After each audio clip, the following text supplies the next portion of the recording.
सबको जय मसीह की। परमेश्वर के अति पवित्र नाम की स्तुति हो।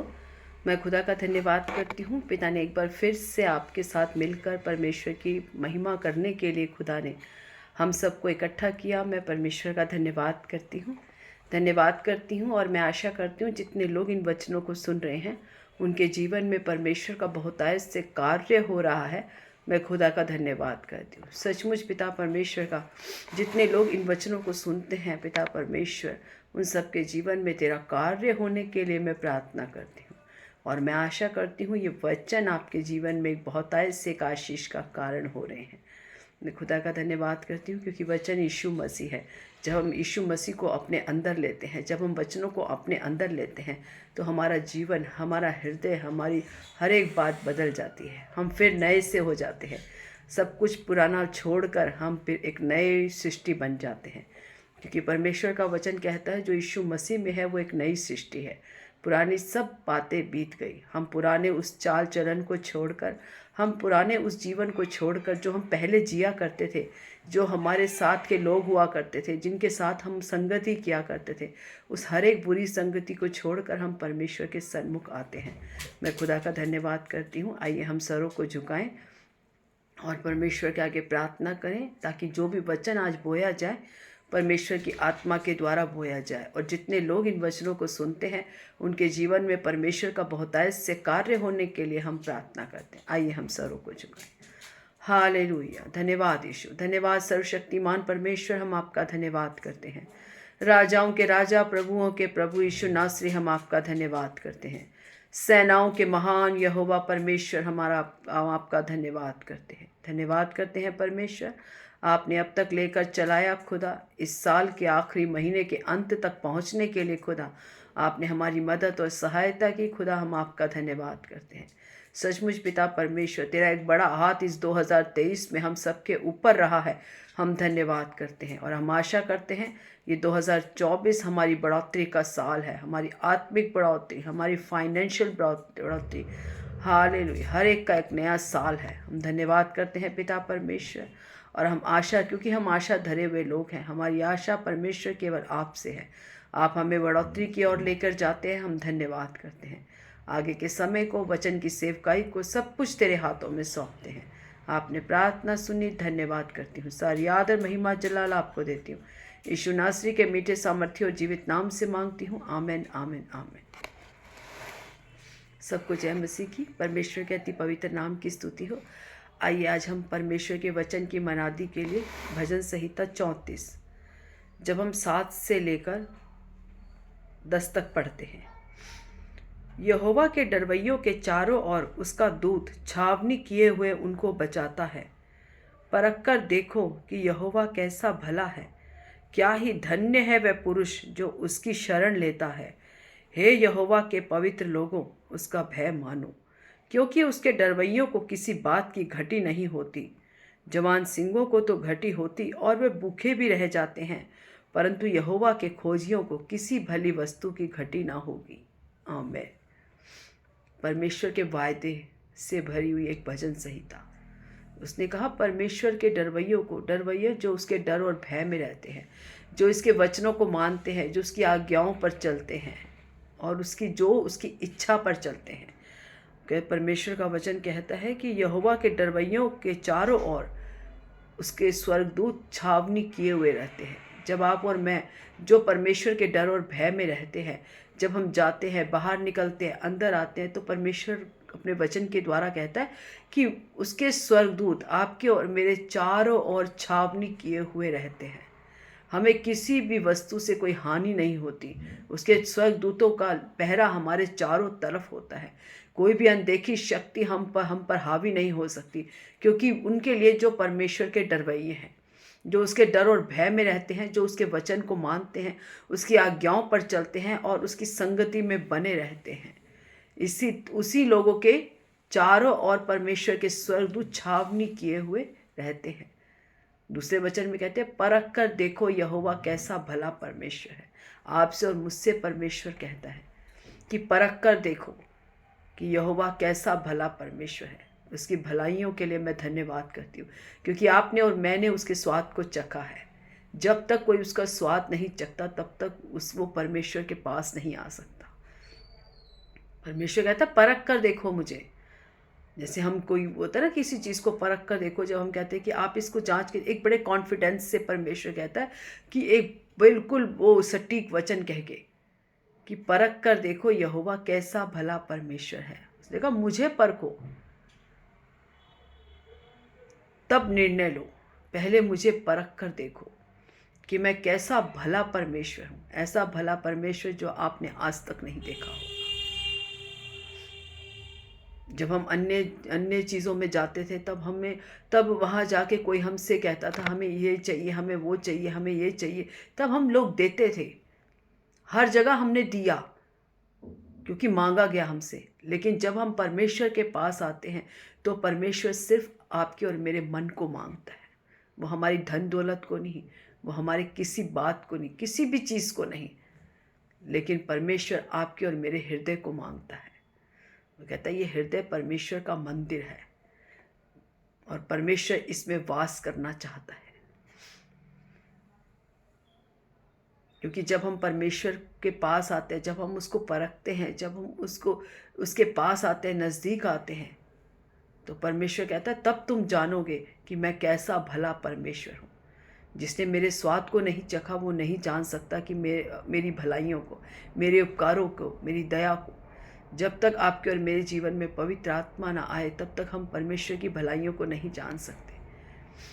जब तक हम परमेश्वर में, और वो कैसे होता है कि जब हम परमेश्वर में बने रहते हैं, जब हम इस वचन को प्रतिदिन स्मरण करते हैं, जब हम वचनों पर चलने वाले बन जाते हैं, जब हम उसकी आज्ञाओं को मानने वाले बन जाते हैं।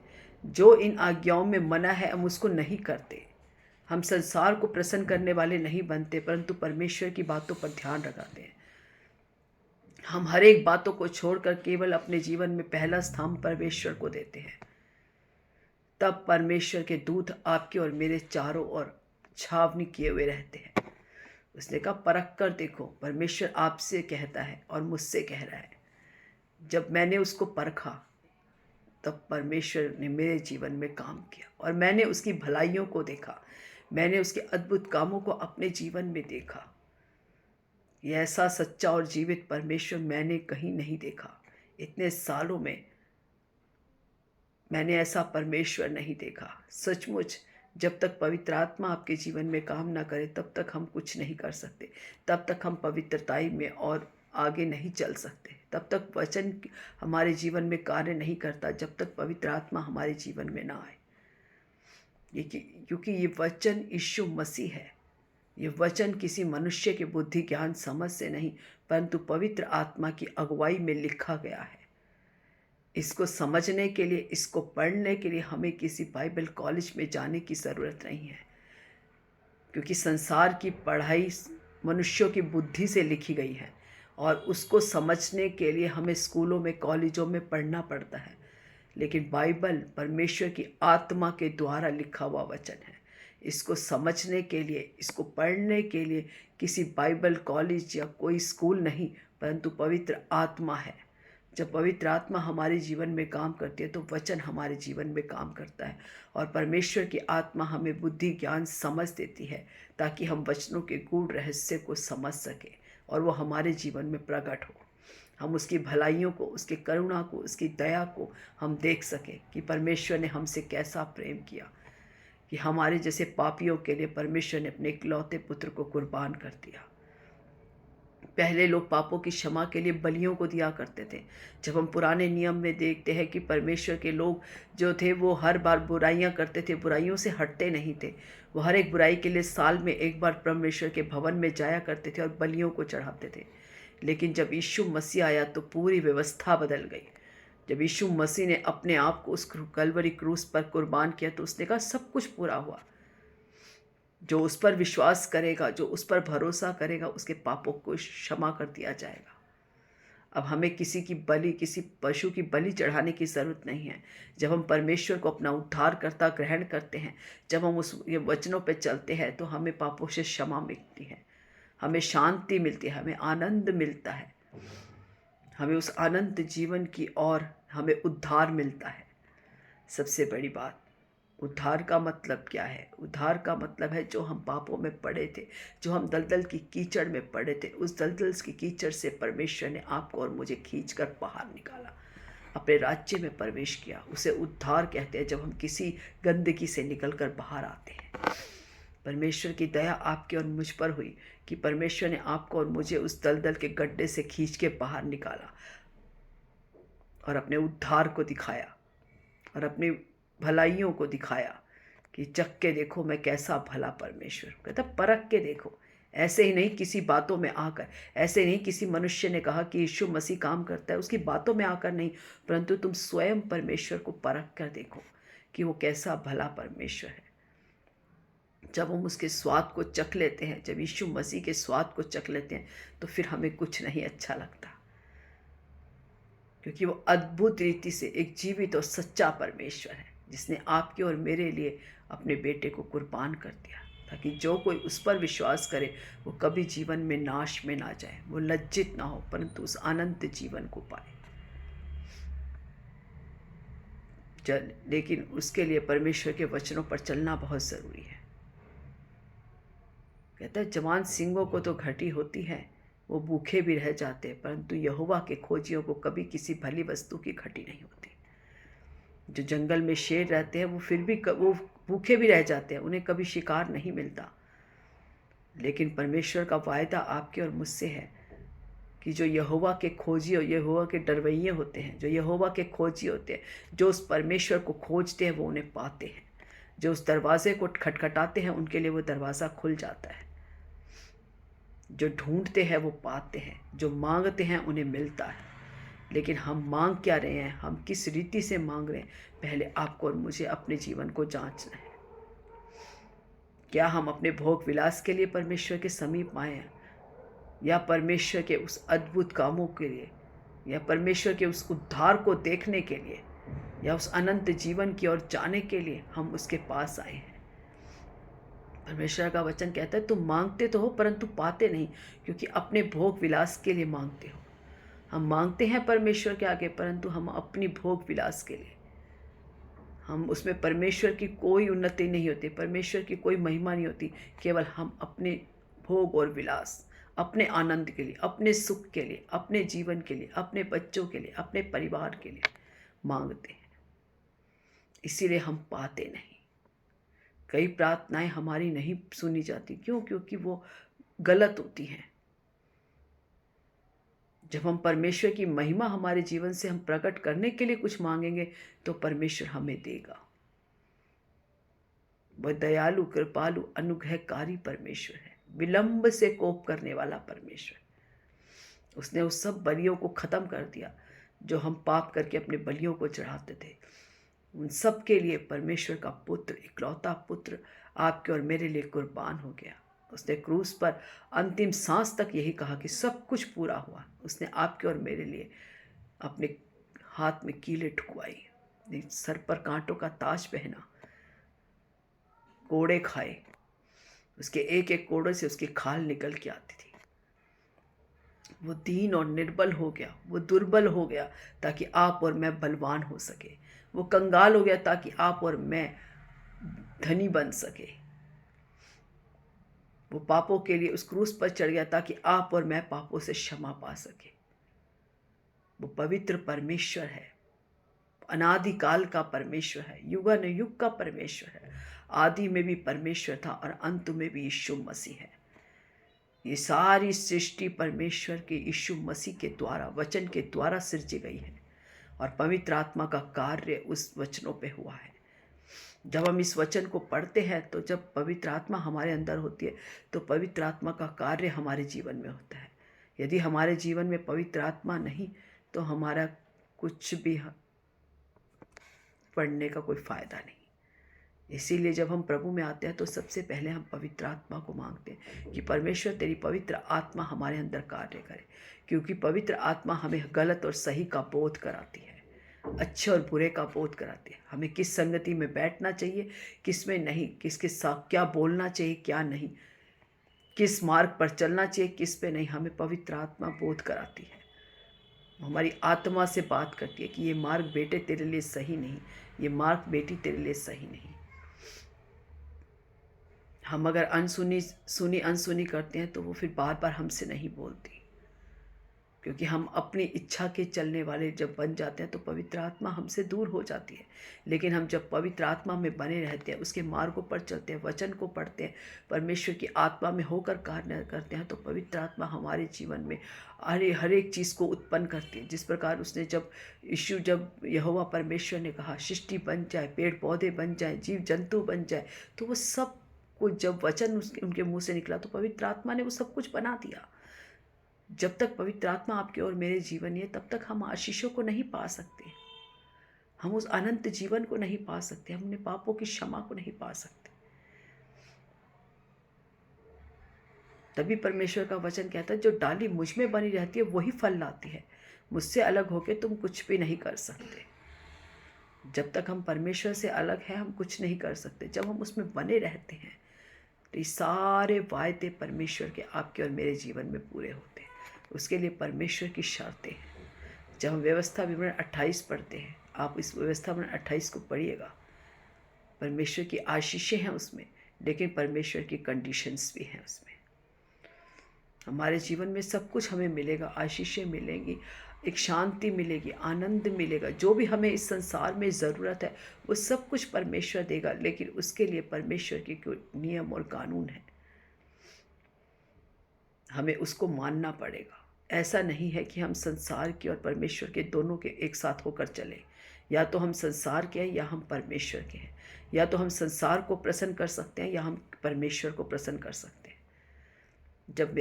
जब मेरे यीशु मसीह पिता से सब लोग प्रसन्न नहीं हो पाए, तो आप और मैं क्या है? क्योंकि संसार में हमें दुख और संकट और कलेश होता है, परंतु यीशु मसीह का वचन कहता है, हियाव बांधो, मैंने संसार को जीत लिया है।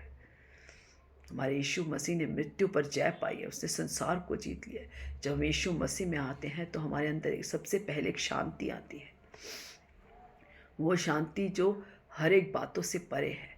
परमेश्वर एक धीरज और संयम हमारे जीवन में, प्रेम हमारे जीवन में देता है। यदि हमारे अंदर किसी के प्रति प्रेम नहीं तो हम परमेश्वर के जन नहीं। यदि परमेश्वर के फल हमारे अंदर से नज़र नहीं आ रहे तो हम परमेश्वर के जन नहीं। हम मुंह से तो जय मसीह करते हैं, परंतु हमारे अंदर कोई फल नहीं। हमारे जीवन से परमेश्वर की कोई महिमा प्रकट नहीं हो रही। केवल हम जय मसीह करने वाले ना बने, लेकिन परमेश्वर की आत्मा के द्वारा चले भी, उसके वचनों में बने रहें। जब हम उसके वचन पर चलते हैं, जब उसकी आज्ञाओं को मानते हैं, जो परमेश्वर के वायदे हैं कि उसके स्वर्गदूत आपके चारों ओर छावनी किए रहेंगे। जवान सिंहों को तो घटी होगी, परंतु परमेश्वर के खोजियों को कभी भी कोई घटी नहीं होगी। वो अपने डरवैयों के आगे पीछे रहता है, उनकी सहायता करता है, उन्हें सुरक्षा प्रदान करता है, हर एक विपत्ति दुख संकट से उन्हें बचाता है। लेकिन परमेश्वर के बातों को मानने से, जब हम उसकी बातों को मानते हैं तो परमेश्वर की आशीषें जो भी व्यवस्था विवरण 28 में है वो हम पर पूरी होती है। आइए हम सरों को झुकाएं, ये वचन आपके जीवन में बहुतायत से आशीष का कारण हो। आइए हम सरों को झुकाएं और परमेश्वर के पवित्र आगे प्रार्थना विषय करें। आइए, हालेलुया। धन्यवाद धन्यवाद धन्यवाद धन्यवाद धन्यवाद सामर्थ्य पिता परमेश्वर, हालेलुया। राजाओं के राजा, प्रभुओं के प्रभु यीशु नासरी, हम आपका धन्यवाद करते हैं। सेनाओं के महान यहोवा परमेश्वर, हम आपका धन्यवाद करते हैं। धन्यवाद करते हैं खुदा, आपने वचनों के द्वारा आज हमसे बोले और बातचीत किया खुदा, हम धन्यवाद करते हैं। तेरी आत्मा ने आज कार्य किया खुदा, धन्यवाद करते हो। सचमुच पिता परमेश्वर, जो तेरे डरवैया है खुदा, जो तेरी बातों को मानते हैं, तेरे वचनों पर चलते हैं परमेश्वर, हालेलुया, आप उनकी हर एक ज़रूरतों को पूरा करते हैं। जो भी हमें इस संसार में रहने के लिए ज़रूरतें हैं, जो भी हमें चाहिए, वो आप हर एक ज़रूरतों को पूरा करते हैं। हमारा मुंह कभी काला नहीं होता, तेरी ज्योति हम पर प्रकट होती है पिता परमेश्वर। हम धन्यवाद करते हैं। हम केवल पिता परमेश्वर तेरे वचनों को सुनने वाले नहीं, परंतु तेरे वचनों पर चलने वाले बने खुदा। जितने लोग आज बीमारी की अवस्था में, आज यीशु के नाम से हम चंगाई की घोषणा करते हैं। जब इन वचनों को सुनते हैं पिता, ये वचन उनके जीवन में बहुतायत से कार्य करने के लिए खुदा हम प्रार्थना करते हैं। तेरे कांटों के ताज पहनने से हमारा सारा डिप्रेशन चला गया। तेरे कोड़े खाने से हम चंगे हो गए पिता परमेश्वर। तेरे लहू बहाने से हमें मुक्ति मिली खुदा, हमें पापों से क्षमा मिली, हमें उद्धार मिला पिता परमेश्वर। हम धन्यवाद करते हैं तेरे किए गए भलाइयों के लिए, उपकारों के लिए, तेरी दया के लिए हम धन्यवाद करते हैं। तेरा वचन कहता है परख कर देखो मैं कैसा भला परमेश्वर। सचमुच खुदा हमने तुझे परखा परमेश्वर, सचमुच तू बड़ा भला परमेश्वर है। तेरी दया के लिए धन्यवाद, तेरी करुणा के लिए धन्यवाद। तूने अपनी सच्चाई हम पर प्रकट की खुदा, हम आपका धन्यवाद करते, धन्यवाद करते खुदा। आगे के समय को, अपने जीवन को सब कुछ तेरे हाथों में सौंपते हैं। आपने प्रार्थना सुनी, धन्यवाद। यीशु मसीह के मीठे सामर्थ्य और जीवित नाम से मांगते हैं, आमीन आमीन आमीन। गॉड ब्लेस यू और प्रभु आप सबको आशीष करे।